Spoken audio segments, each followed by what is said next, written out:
Bonsoir, messieurs, dames. Alors, on va maintenant passer à la suite de ce panel donc, qui a été ouvert par Karim Si. Je vais appeler les différents intervenants donc, qui vont me rejoindre sur le plateau avant de commencer les débats. Donc, on va parler des startups africaines. Le thème dont on va discuter, c'est le même dont Karim a parlé globalement, startup africaine, un potentiel immense et des défis considérables. Donc, je vais demander au premier intervenant de nous rejoindre, Taki Jacques. Vous voulez l'accompagner avec des applaudissements?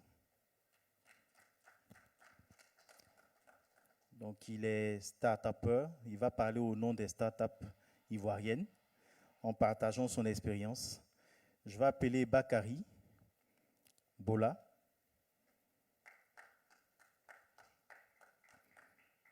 Donc, Bakary est entrepreneur, il est également coach et formateur pour les startups. Il nous parlera certainement d'innovation ouverte, d'open innovation. Je vais appeler Jean Tola Conan.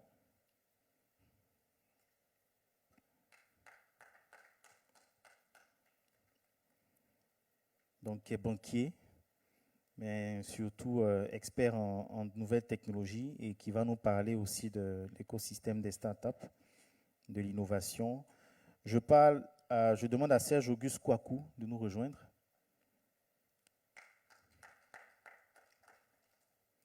Et enfin, Ouattara Sébastien.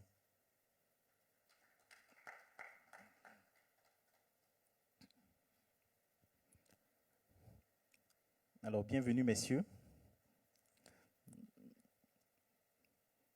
Nous avons essayé d'organiser le panel autour de différents sujets ou de différentes questions. Donc, comment ça va fonctionner? Pour chaque intervenant prendra la parole à tour de rôle et je lui adresserai quelques questions. Il essaiera d'y répondre en partageant surtout son expérience et ses conseils. Je dirai également 2 mots sur chacun d'entre eux. Donc, je vais commencer par les présenter un à un. Bakary est expert en design thinking et en innovation ouverte. Il est également entrepreneur puisqu'il est fondateur d'une entreprise dans le domaine de l'informatique. Et il passe une bonne partie de son temps, et il nous en parlera, à accompagner des startups, d'ailleurs qu'il a constitué un réseau et qui l'aident à accélérer leur innovation et à accélérer également leur collaboration avec les entreprises qui sont un peu plus grandes. Ensuite, Taki Jacques est entrepreneur, donc qui a fondé une start-up et essaye de mettre sur le marché un produit technologique, un produit, une sorte de réseau social basé sur la blockchain. Sébastien représente parmi nous tous les incubateurs et toutes ces entreprises qui accompagnent les startups au quotidien. Donc, il travaille à la Fondation Jeunesse Numérique. Et donc, de sa perspective, on verra également comment les startups ivoiriennes sont accompagnées. Donc, c'est un expert en finance. Il nous parlera également de ce sujet-là. Serge Kouakou travaille chez EcoBank. Il dirige la division Consumer Bank. Et il est ici surtout pour nous parler de sa grande expérience en matière d'accompagnement, de coaching, de start-up. Et enfin, Jean Tola Conan, qui est à la tête de la division Cash Management et Client Access chez EcoBank pour lui et moi. Il nous parlera surtout des solutions qu'EcoBank met à disposition des startups pour les aider à innover et à accélérer leur business. Donc, on va démarrer maintenant avec Taki. Et je vais te poser une question ou 2 ou 3, hein, c'est selon.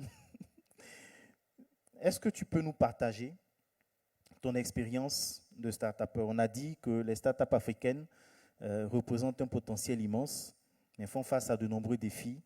défis de financement, défis de structuration, défis d'accompagnement, défis d'organisation, défis de formation. Il y en a beaucoup.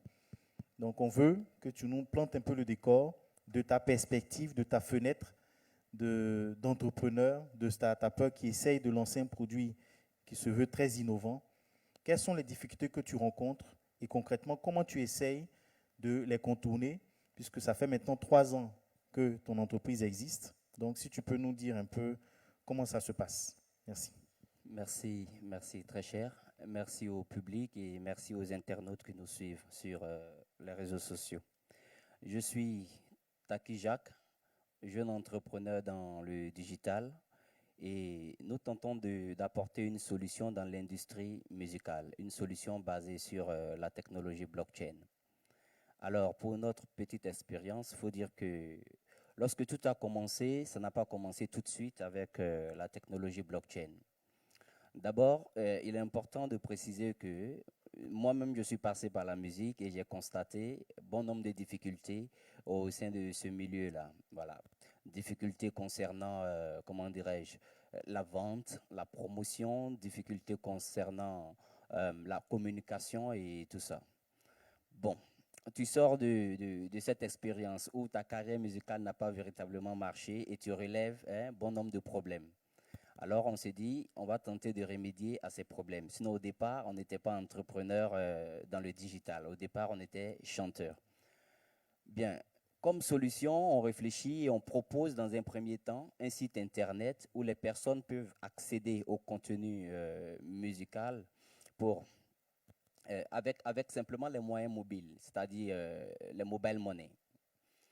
Très rapidement, on se rend compte que cette solution a une limite parce que dans les pays voisins, ils n'arrivent pas à accéder à notre moyen de paiement. On réfléchit, on plie le projet, ça c'était en 2017, on plie le projet et on se met à réfléchir, on s'est dit, bah tiens, il faut qu'on trouve une solution de paiement qui peut quand même toucher l'international. En réfléchissant, en cherchant, c'est là que nous découvrons la technologie blockchain. Cette méthode de transmission de données qui marche avec Internet, qui fonctionne de pair à pair et également qui implique la cryptographie. On se dit, bah tiens, si on peut y trouver la sécurité et que on peut y trouver également du pair à pair sans forcément passer par un organe central, par un organe régulateur, excusez-moi, on se dit, ça peut quand même représenter une solution. On se met à réfléchir qui donc va implémenter la blockchain au sein de notre service de musique.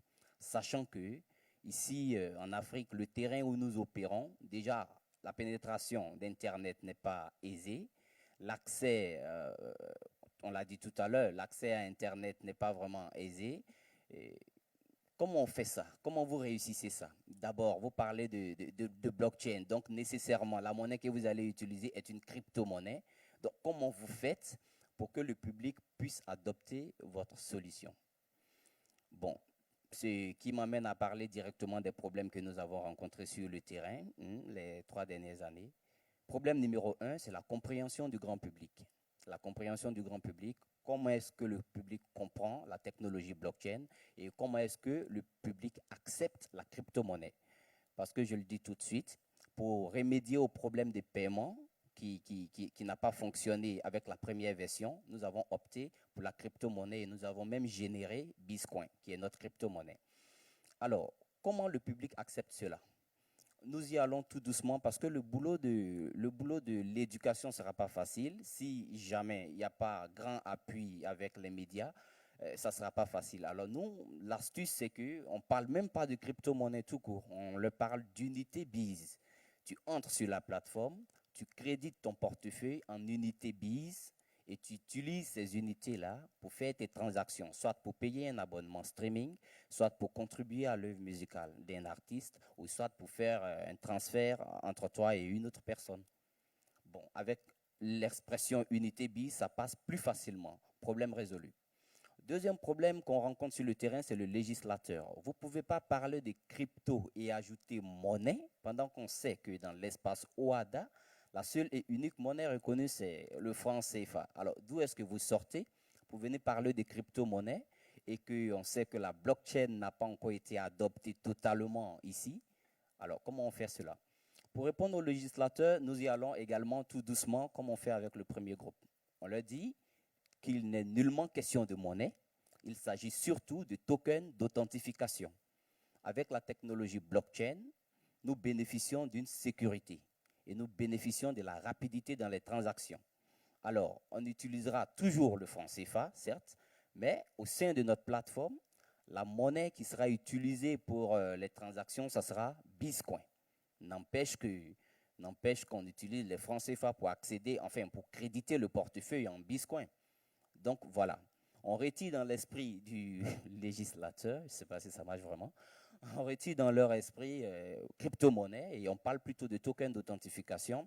Et je crois que jusque-là, ça passe bien parce qu'on n'a pas encore eu des soucis et je pense qu'on ne va pas en avoir.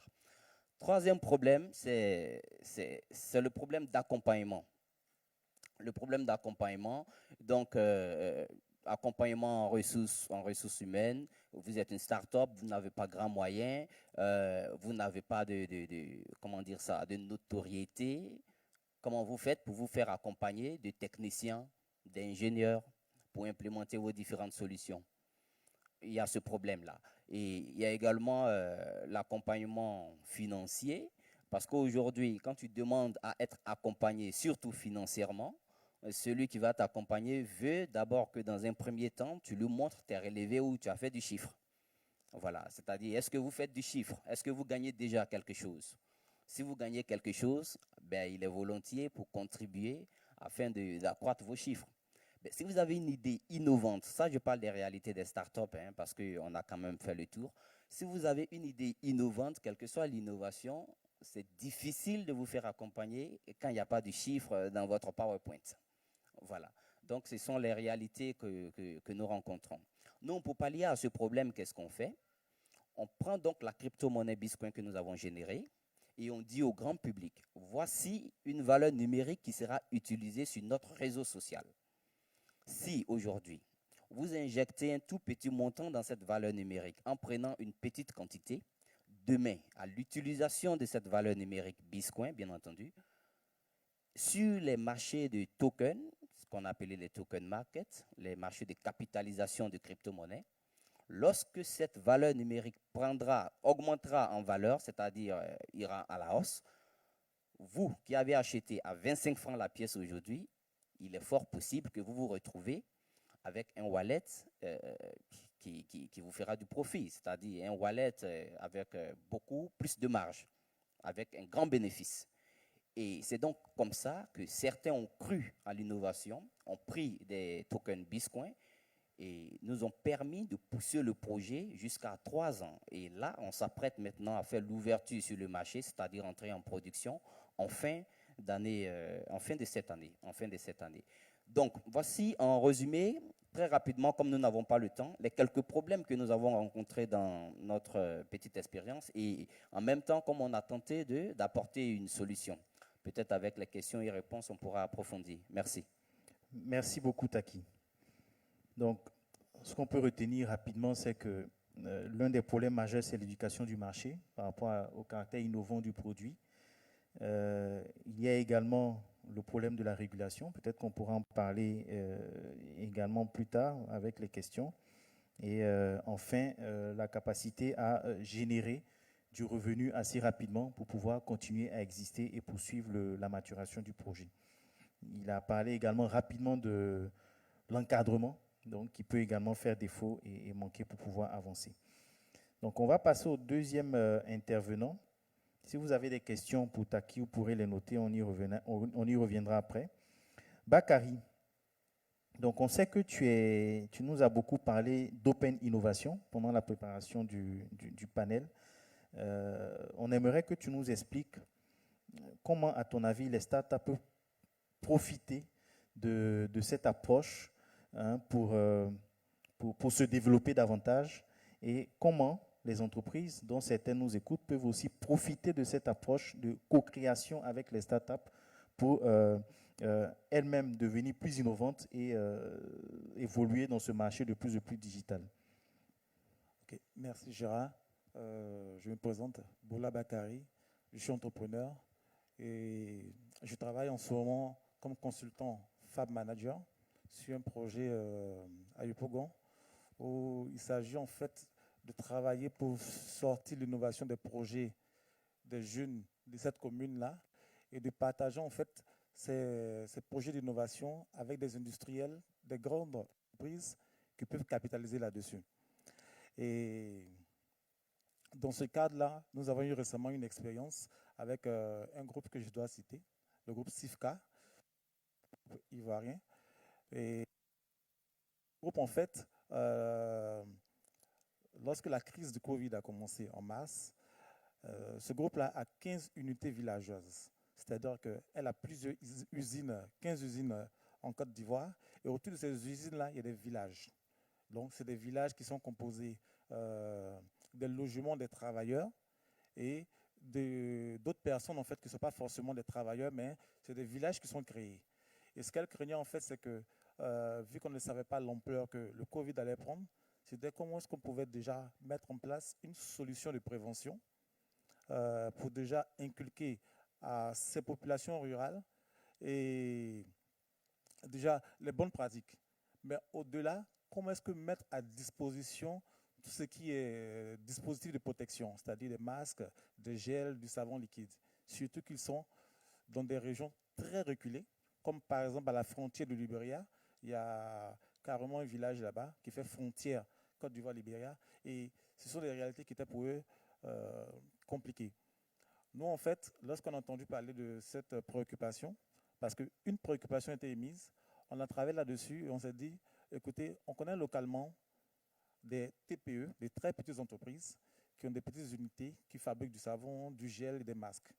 Alors, on s'est travaillé avec l'association des couturiers de Yopougon. On s'est dit, c'est des couturiers, fabriquer des masques, c'est quelque chose qu'ils savent faire. Mais derrière, on a mis nos ingénieurs avec eux pour leur permettre de fabriquer, par exemple, des patrons de masques qui seraient faciles d'utiliser par la suite, parce qu'ils auront juste à dessiner les masques et aller rapidement dans la production en série.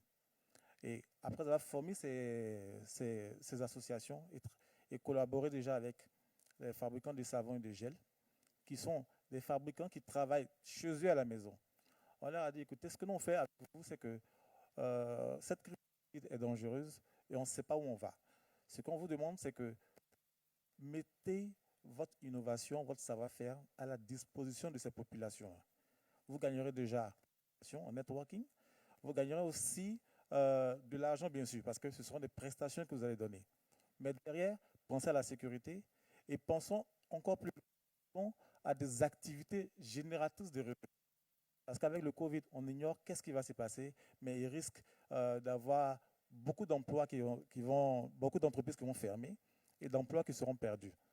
Et dans cette approche-là, on a co-créé un petit écosystème avec l'industriel SIFCA en haut, qui lui a ses utilisateurs qui sont ces villages et les habitants de ces villages. Derrière cela, on a dans ces villages-là, on a des populations que nous ne connaissons pas qui devront bénéficier. Parce que ce n'est pas les bénéficiaires de ces formations, ce n'étaient pas les travailleurs de SIFCA, c'était les populations autour des villages. Et ce sont des femmes qui ont été formées, des jeunes qui ont été formés à la fabrication de gels et de masques. Et récemment, quand j'ai rencontré l'une des directrices de la fondation, elle m'a fait savoir que beaucoup d'activités génératrices de revenus ont été créées. Parce qu'avec la rentrée scolaire, les enfants étaient obligés de se munir de masques. Donc, masques, c'est quand tous ceux qui ont appris, les femmes qui ont appris à faire la couture des masques ont commencé à se faire du revenu.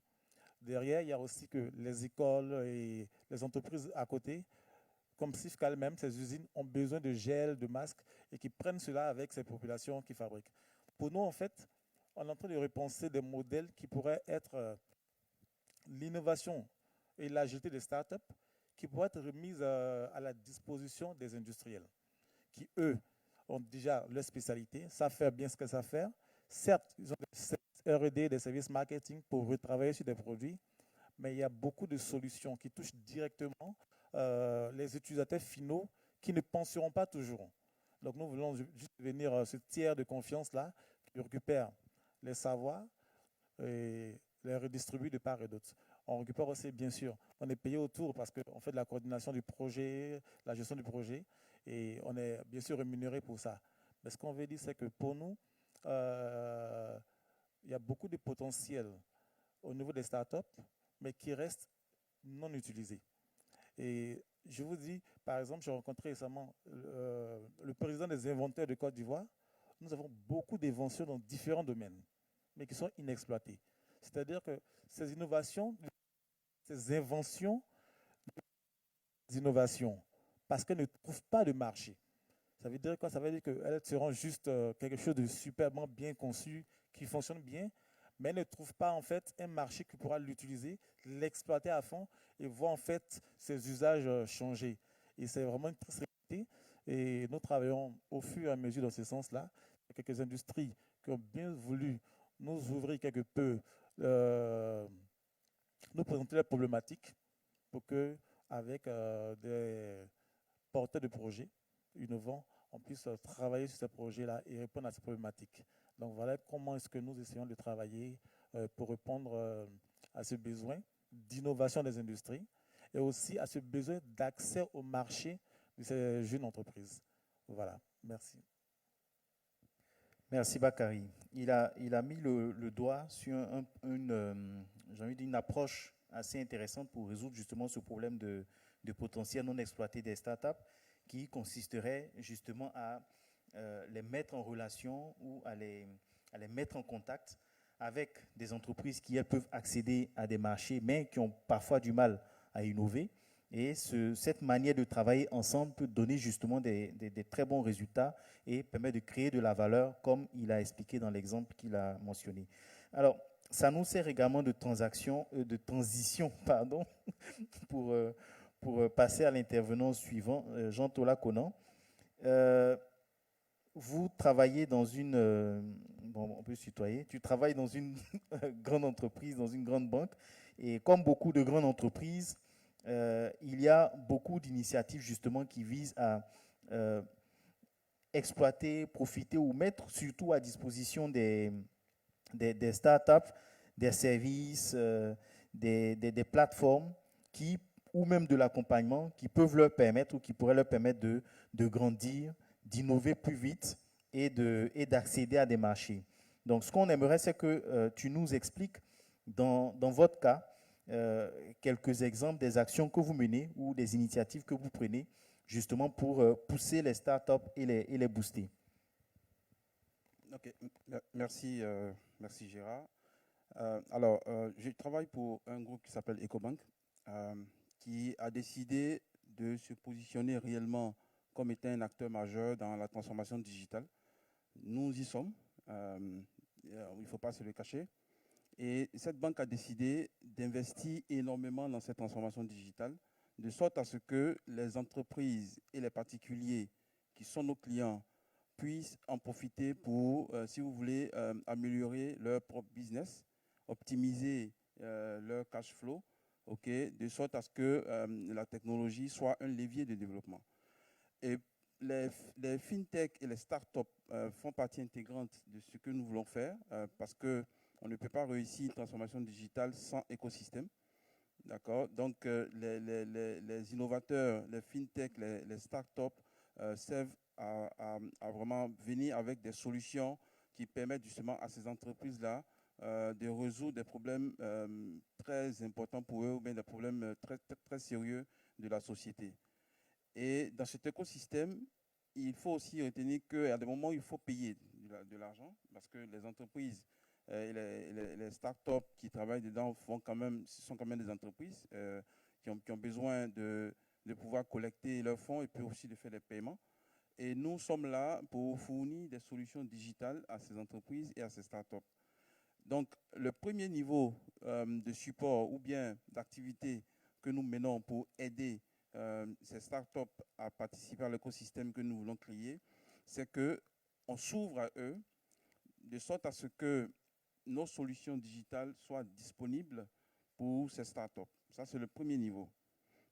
Le deuxième niveau, c'est qu'on a une unité au niveau du groupe qui travaille pour les fintech et qui a créé ce qu'on appelle le Fintech Challenge, qui est un concours qui permet à tout catégorie ou bien tout fintech selon son niveau de maturité, de venir s'exposer et de montrer son savoir-faire, de sorte à ce que ce fintech puisse avoir des opportunités au sein même de notre groupe pour nous apporter des solutions sur des problématiques internes, parce que la transformation digitale, elle est aussi en interne, sur nos solutions verticales. Ces fintechs aussi pourront rentrer en contact avec des bailleurs de fonds ou alors des investisseurs ou des entreprises de financement qui voudraient, n'est-ce pas, mettre les billes dans ces fintechs-là. L'autre possibilité pour ces fintechs, justement, c'est d'éprouver la solution et puis de pouvoir avoir un marché. Parce que Ecobank est présent dans 33 pays en Afrique et ce grand marché-là est ouvert à ces fintechs qui viennent à nos concours. Grâce à ce concours, nous avons aujourd'hui une quarantaine de fintechs que nous essayons d'accompagner, avec lesquels nous travaillons pour leur permettre justement de pouvoir déployer leurs solutions et de s'intégrer à nos outils de paiement. Il y a aussi une centaine de fintechs qui essaient de faire la même chose, mais il y a 40 sur lesquels on est vraiment focalisé avec qui nous travaillons. Et nous avons développé il y a quelques semaines, lancé notre sandbox qui permet justement aux fintech de façon très libre d'aller en ligne et d'essayer nos API, de sorte à ce que ces API-là s'intègrent à leurs solutions pour permettre aux clients de payer ce qu'ils doivent payer pour les services en ligne. Tout ceci s'ouvre aussi à la possibilité de financer, pas de financer de façon directe, mais d'ouvrir la porte à des entreprises qui pourraient, n'est-ce pas, venir voir ce que ces fintechs font et, comme j'ai dit tout à l'heure, de mettre des billes de sorte à ce que ces fintechs puissent avoir du support et voilà, pouvoir se développer réellement. Donc voici un peu ce que je peux dire. On pourra peut-être aller un peu plus profondément si les questions viennent dans ce sens. D'accord. Donc, on voit là que c'est en ligne droite avec ce que Bakary a dit, hein, l'intervention de Jean Tola Conan, qui met en évidence un exemple de collaboration, surtout de mise à disposition d'une plateforme d'innovation pour les startups, notamment dans la fintech, plateforme qui leur permettra d'accéder très facilement à travers le sandbox, qui est un espace où les startups peuvent jouer, tester, essayer, et donc permettre d'accélérer leur chemin vers la croissance. On va maintenant se tourner vers Serge Auguste, donc qui est surtout là pour nous parler de son expérience de coach, de ses échanges avec les startups et quelques PME, pour nous dire, si tu peux nous partager ton analyse, l'analyse que tu fais et le regard que tu peux porter sur l'écosystème des startups en général, ici en Côte d'Ivoire et même si possible ailleurs, et aussi partager quelques conseils et recommandations sur la démarche que ces derniers devraient adopter pour permettre à leurs entreprises de grandir ou pour contourner les obstacles qu'on a évoqués. Oui, merci Gérard. Je pense que tu l'as dit, hein. Je suis très passionné par tout ce qui est création de valeur. Donc, depuis un bon bout de temps, je m'attelle à du coaching de start-up et de PME. Commencé il y a quelques temps dans d'autres pays et poursuivi ici depuis quelques mois aussi. Alors, ce qui est intéressant dans tout ça, c'est que finalement, le foisonnement de l'environnement que je constate est à la dimension de toutes les opportunités qu'on peut trouver dans notre continent. Je dirais l'Afrique est le continent des possibles, le continent des opportunités. Et donc, justement, devant chaque difficulté ou chaque opportunité, on voit qu'il y a énormément de sociétés, start-up ou autres, qui se mettent en place. Donc, ça donne, en tout cas du point de vue que j'ai pu observer, un écosystème très riche avec des entités, des entreprises donc, qui viennent avec une créativité sans limite. J'ai eu l'opportunité dans ces expériences-là de parler je dirais, à tous les types de tech possibles. FinTech, AgriTech, HealthTech, AssureTech, et j'en passe. Okay? Avec des sociétés donc, qui exploitent finalement, on va dire, les technologies très avancées. Hein. On parle de blockchain, on a notre ami ici qui parlait de blockchain, d'intelligence artificielle, d'économie de plateforme et j'en passe. Donc pour dire quoi? Pour dire que nous avons quelque chose d'extrêmement riche. Okay? Et donc je ne pense pas qu'aujourd'hui, pour ce que j'ai pu constater, que notre difficulté soit dans la maturation de l'idée. Okay? L'innovation qui peut venir avec et tout. Par contre, ce que j'ai pu constater, c'est qu'il y a un gap entre l'idée, l'innovation technique et la monétisation de cette idée-là. Et je crois que finalement, on avait le phénomène des dot-com dans les années 2000, avec parfois des bulles qui ont explosé et tout. On n'est peut-être pas très loin aussi finalement, je ne parle pas d'une bulle, mais très loin de cette problématique-là qui est de dire comment est-ce qu'on fait le cheminement entre l'idée et la monétisation de celle-ci. Et c'est là où je pense que, pour moi, le premier élément de constat vient, parce que je ne crois pas, pour ce que j'ai pu voir, que ce cheminement-là soit fait, soit pensé de façon bien fine. Naturellement, étant dans un marché dynamique, on ne peut pas tout baliser au départ et puis dire que voici comment on l'a planifié, le monde va se passer comme ça. Donc il faut naturellement une part, on va dire, comment on va dire ça, une part d'adaptation. Okay?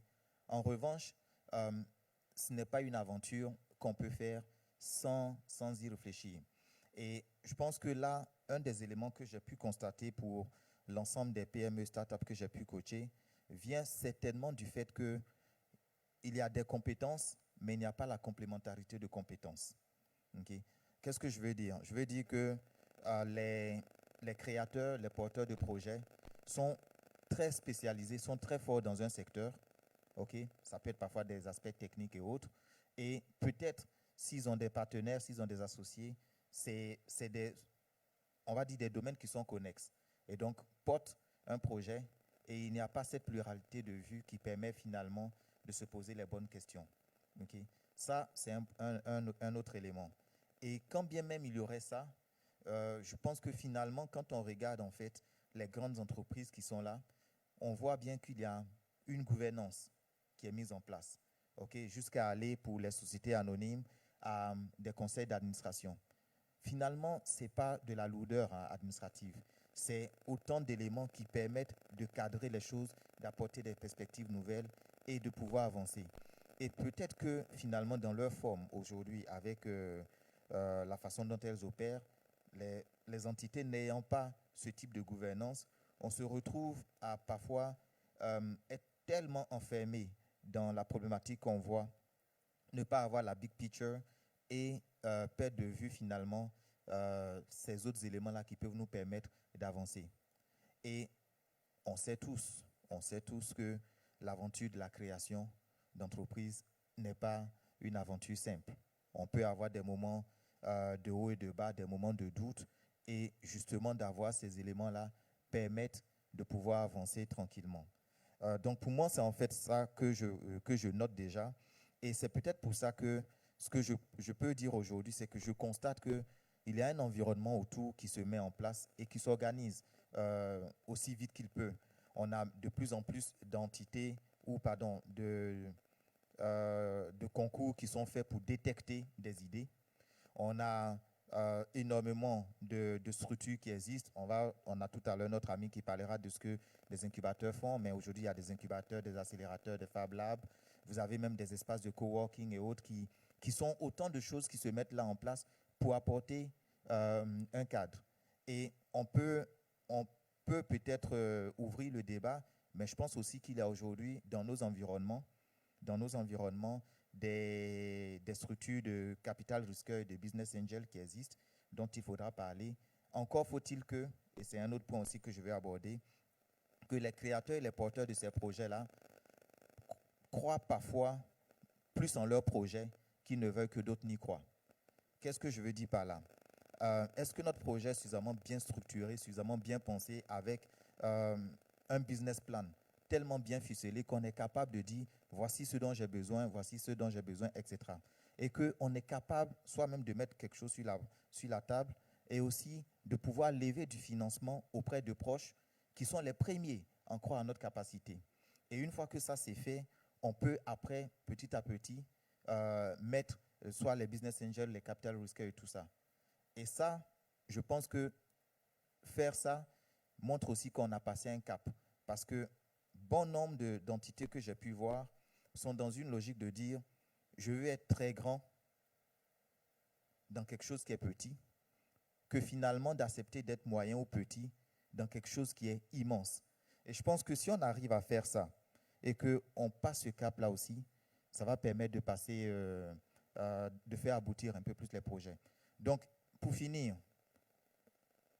foisonnement immense, créativité sans limite, chemin à faire entre l'idée et sa monétisation, mindset à shifter pour pouvoir avoir une démarche go-to-market et pour pouvoir être flexible et emmener du financement afin de passer à une autre étape dans sa croissance. Merci Serge. Je n'ai même pas besoin de résumer, tellement il a très bien résumé et conclu son intervention.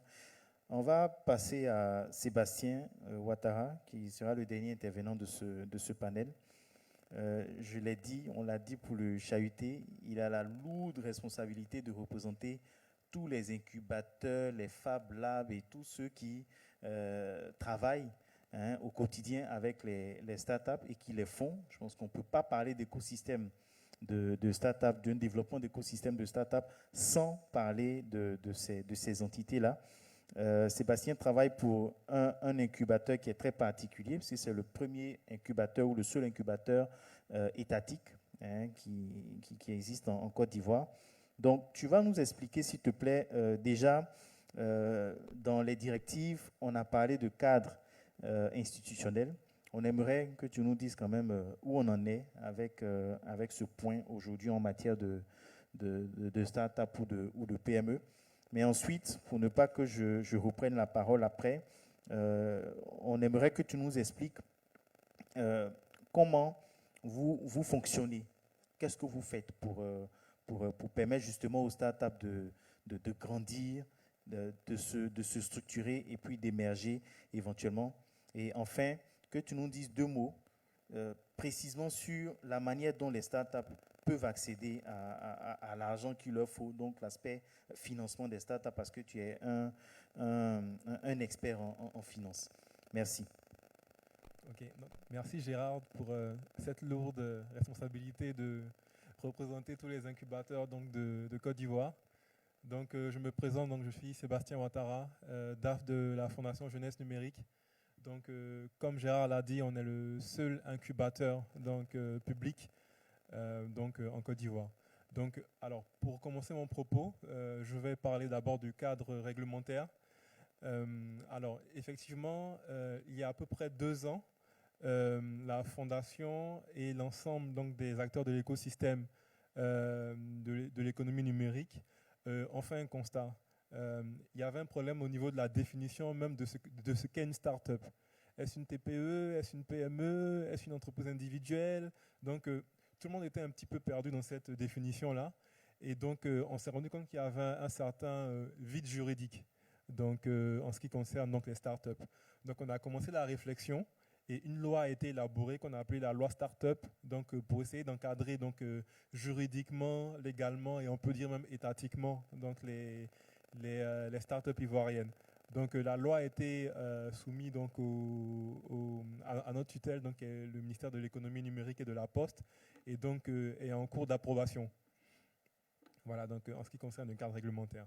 Donc pour parler réellement donc, de ce que la Fondation Jeunesse Numérique fait en tant qu'incubateur public, nous avons 3 missions régaliennes qui nous ont été fixées donc, par notre tutelle. La première, donc, c'est la sensibilisation On peut dire l'alphabétisation numérique donc des populations ivoiriennes. Donc, à cet effet, nous avons mis en place donc une caravane qu'on appelle la caravane jeunesse numérique. Donc, nous déplaçons dans les 31 régions de la Côte d'Ivoire et donc nous avons pour objectif donc de sensibiliser et alphabétiser 11 000 jeunes donc de 18 à 40 ans et donc susciter donc auprès de l'entrepreneuriat, donc l'envie d'entreprendre dans le numérique. La deuxième mission est donc la détection. Pour remplir cette mission, nous lançons chaque année donc un appel à projet. À ce jour, on a lancé 3 appels à projets généraux et un appel à projet donc spécial Covid. Donc, au cours de cet appel à projet, donc les jeunes porteurs de projets donc peuvent venir soumettre leurs projets et donc les meilleurs sont ensuite retenus en incubation. Donc, l'incubation fait partie donc de notre 3e mission régalienne, donc qui est l'accompagnement. Donc, l'accompagnement donc se fait en 2 phases. Une phase d'incubation où l'entrepreneur donc a des cours pédagogiques, du renforcement de capacités. On l'aide à monter son business model, on l'aide à monter son business plan, on structure un peu, disons, son idée pour l'emmener donc vraiment à créer son entreprise de manière formelle. Et donc les meilleurs projets donc d'incubation donc sont emmenés ensuite en accélération.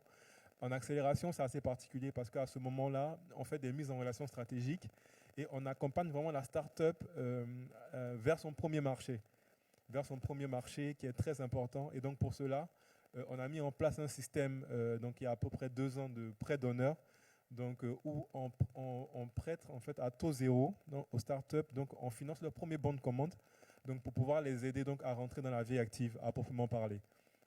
Voilà ce que fait donc grosso modo donc la Fondation Jeunesse Numérique.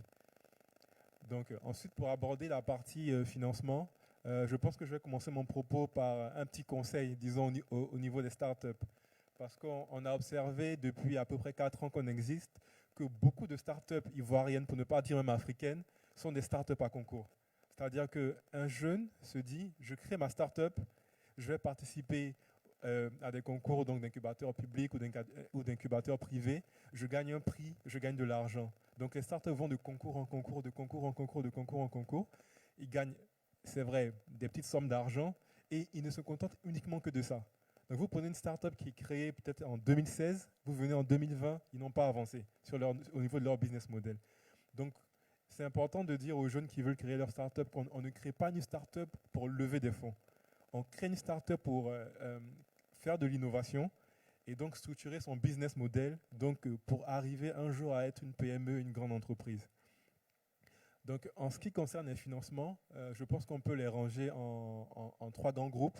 Le premier groupe que j'appellerais donc fonds propres, où le start-upper donc, peut avoir recours à ce qu'on appelle soit son épargne personnelle ou le love money. Le love money, c'est tout simplement avoir recours à ses parents ou ses amis donc pour qu'ils nous aident donc, à pouvoir développer notre idée.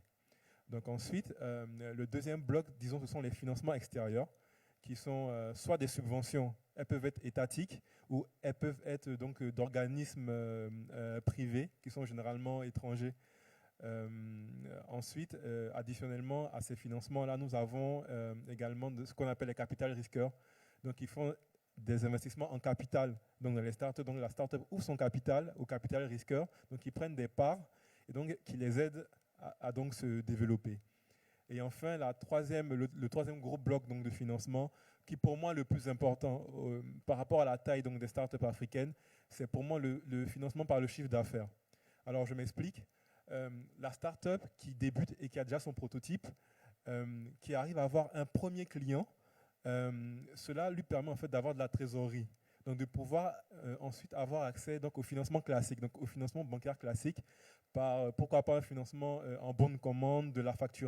Donc ça lui permet en fait de rentrer plus facilement en fait dans la vie active et d'avoir plus facilement donc un financement qui va lui permettre de franchir pas à pas donc les échelons qui pourront pourquoi pas l'emmener vers donc des fonds d'investissement.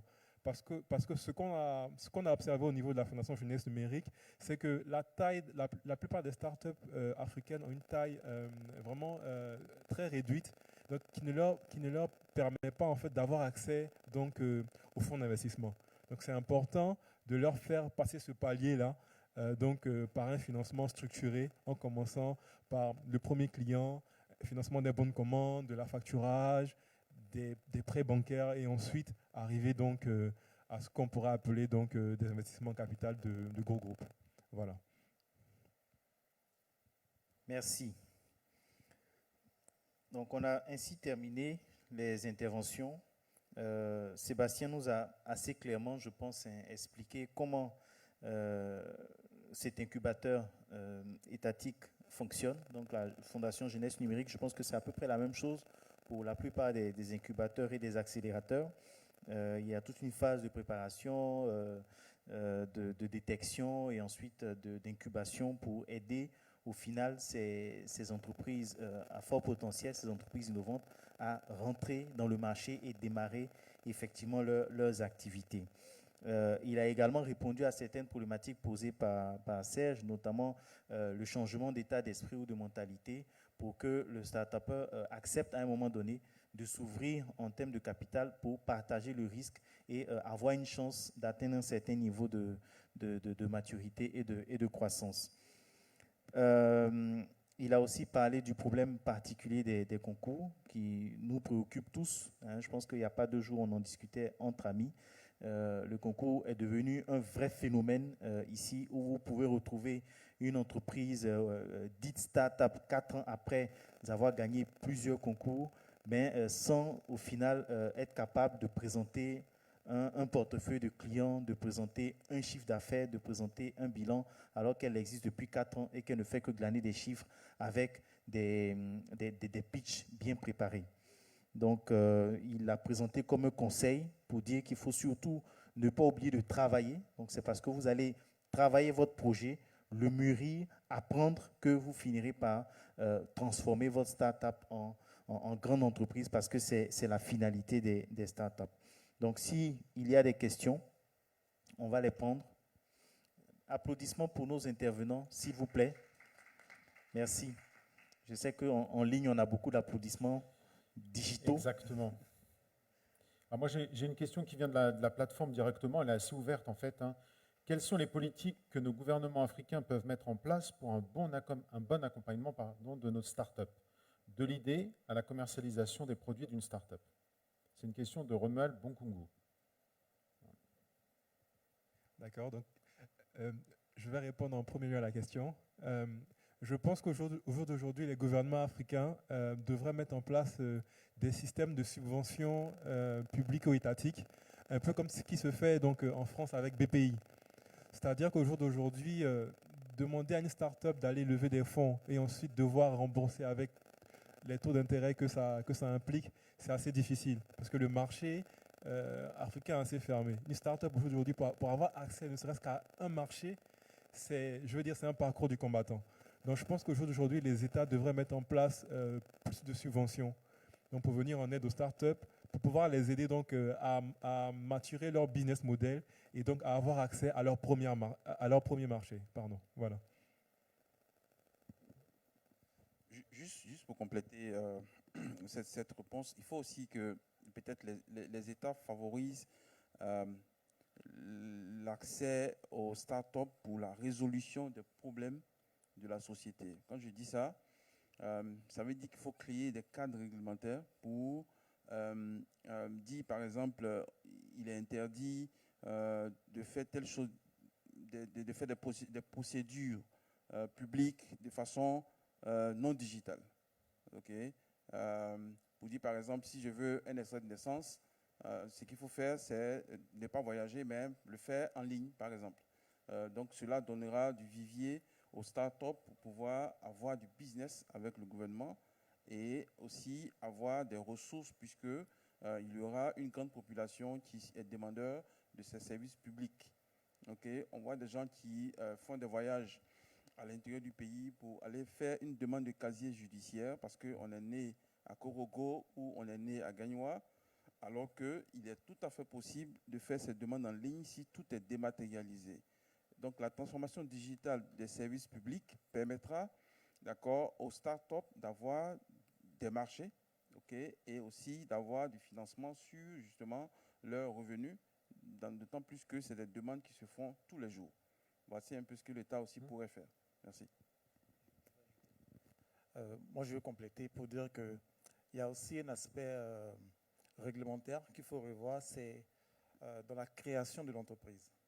C'est-à-dire qu'aujourd'hui, quelquefois, nous avons l'impression que les startups qui sont avant tout des porteurs de projets, ici en Afrique, on ne voit pas de startups émerger parce que quelquefois, les startups tournent, mais parce qu'elles ne sont pas formalisées. C'est-à-dire qu'elles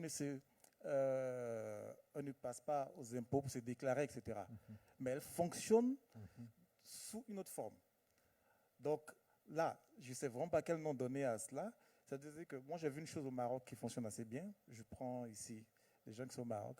Il y a un certain type d'impôt pour des prestataires de services ou des petits commerçants. Je pourrais dire un régime fiscal pour des petits entrepreneurs, des TPE jusqu'à un certain montant, peut-être quoi, 15 millions ici, mais c'est quelque chose qui est possible. Parce que déjà, en tant que start-up, quand vous avez une idée, vous travaillez et que vous devez lever des fonds ou rencontrer des gens, on vous demande de vous régulariser. Et quand vous régularisez, vous avez une lourde charge d'impôt, alors que vous n'avez pas commencé à faire du revenu, c'est compliqué. Donc, quelquefois, moi, je suis passé par là depuis 2012, je sais un peu la galère qu'il y a. Donc, c'est que l'État repense vraiment une approche parce qu'il y a beaucoup d'argent dans l'informel qui circule, pour lequel l'État pourrait prendre au Maroc, j'ai vu 1 à 2%. Okay? Donc, je prends à témoin ici des Marocains qui sont dans la salle, mais c'est vraiment intéressant parce que 1 à 2% sur tous les petits entrepreneurs, c'est vraiment un manque à gagner pour l'État. Et c'est quelque chose qu'il faut repenser. J'ai vu aussi localement le statut de l'entrepreneur qui est en cours, mais bon, jusque-là, il n'y a pas vraiment une clarté derrière. Parce que déjà, comme il a ajouté, il n'y a pas encore de texte de loi qui régit tout ça. Donc voilà ce que je veux apporter. Merci. Merci. Alors, je pense que je n'ai pas grand-chose à ajouter, juste un petit mot, hein, parce que ce qu'il a dit, c'est vraiment complet. C'est-à-dire que je prends mon cas. Très rapidement, on est allé, comment dirais-je, au CPC, déclarer et tout. Et voilà qu'on se retrouve à payer des impôts, on se retrouve à payer des taxes pendant qu'on n'est pas encore en production. Autre chose, c'est que vous êtes en phase de développement et vous payez déjà des factures des serveurs. Ça, c'est juste à côté des impôts et des autres taxes. Alors, ce que l'État pourrait faire pour les startups, on peut déjà mettre à la disposition des startups un espace dans le cloud pour leur permettre, ne serait-ce que de passer l'étape du développement et peut-être récupérer plus tard d'une façon ou d'une autre. Bon, en tout cas, récupérer. Ben, quand la start-up se débrouille pour payer ses factures des serveurs, moi j'ai été chez AWS, ben, je vous assure que là je suis sorti rapidement parce que je n'ai pas pu gérer mes dernières factures. Et qu'est-ce que ça fait? Ça vous bloque en fait. Il faudrait que l'État s'inscrive dans cette dynamique-là, c'est-à-dire s'appuyer sur de jeunes entrepreneurs pour essayer de donner une nouvelle image quand même au développement du pays. C'est très important. Voilà. C'est vrai qu'il y a les entreprises classiques, mais les jeunes gens qui viennent avec de nouvelles idées, il ne faut surtout pas négliger ces gens-là, parce qu'on a vu ailleurs, lorsque les gens ont négligé au départ Facebook, aujourd'hui Facebook fait partie des géants du web. Et il y a plusieurs exemples de ce type. Alors, il ne faut surtout pas négliger les jeunes, il faut mettre à leur disposition ce qu'il faut, et puis l'État peut être, comment dirais-je, peut prendre part, c'est possible. Ce n'est pas que les start-upers refusent, mais c'est parce qu'on n'a même pas cette opportunité-là. Bon, d'accord, je vais m'arrêter là pour le moment. C'est bien, juste un petit commentaire, peut-être, c'est une excellente idée, les serveurs, je n'y avais pas pensé, peut-être que l'État pourrait prendre un mini pourcentage de cette société, au cas où il y en a une qui a un succès, puis peut-être plutôt que faire un Amazon Web Services, un AWS, faire un Africa Web Services. Bien entendu. Bien entendu. Alors, très rapidement pour le commentaire. Nous intervenons dans le domaine musical et on sait combien les artistes ici ne sont pas suivis, on sait combien ils souffrent. Alors, voici une start-up qui dit, on va essayer de renverser la tendance, changer les choses. Cette start-up-là pourrait, par exemple, être soutenue par le Bureau ivoirien du droit d'auteur et puis en échange, récupérer un pourcentage comment dirais-je, dans l'entreprise. Ou encore, l'État peut mettre à la disposition de cette start-up peut-être des serveurs et peut-être autre chose, on va dire, local et tout ça, parce que quand on vient de commencer, on n'a pas tout ça. Et puis récupérer en échange, récupérer une petite part. Ok, Ouais. merci. Merci Taki. Il a soulevé un point, je vais juste prendre 30 secondes pour le redire. Par essence et par définition, une start-up est tellement innovante qu'elle sera non rentable pendant un certain temps. Et malheureusement, si vous l'avez déjà constitué tout ce temps où vous n'êtes pas rentable et que vous n'avez pas encore commencé à gagner d'argent, vous payez des impôts. Et si vous ne vous présentez pas, vous avez la taxation d'office.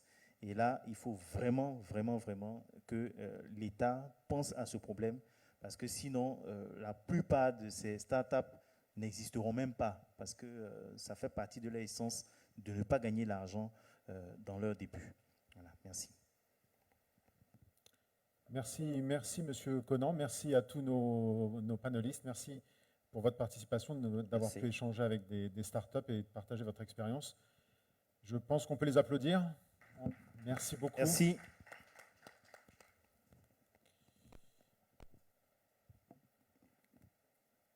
Alors on va continuer, puis on va même assister à au dernier panel.